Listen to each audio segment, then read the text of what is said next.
Hey everyone, today I'll be walking you through how to download your year-end statement on Interactive Brokers. I'll show you this on the web client portal. Start by logging into your Interactive Brokers account, head to interactivebrokers.com and enter your username and password. Once you're in, you should see your account dashboard.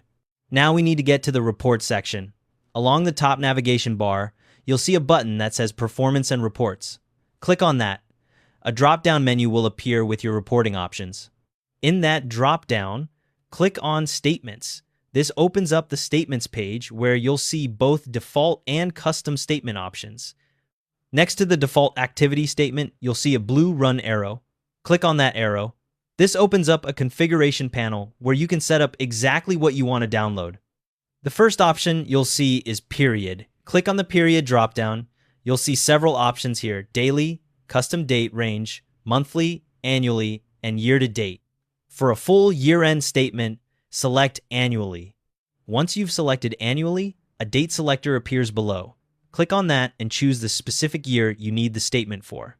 Keep in mind that annual statements are typically available by late January for the previous year. Now, scroll down to the Format drop-down, click on it, and you'll see your download options: PDF, CSV, HTML, or you can view the statement directly in the portal. Select PDF for your year-end records.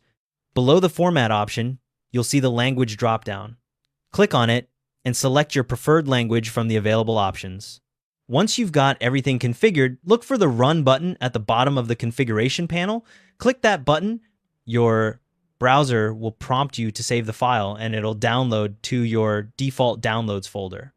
A couple of things worth knowing: Interactive Brokers keeps your annual statements available online for up to 7 years, so you can always come back and download older statements if you need them.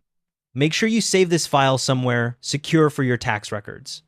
The annual statement includes everything you need: your realized and unrealized gains and losses, all your trade details, dividends, fees, interest, and any corporate action adjustments throughout the year. That's everything you need to do. Thanks for watching.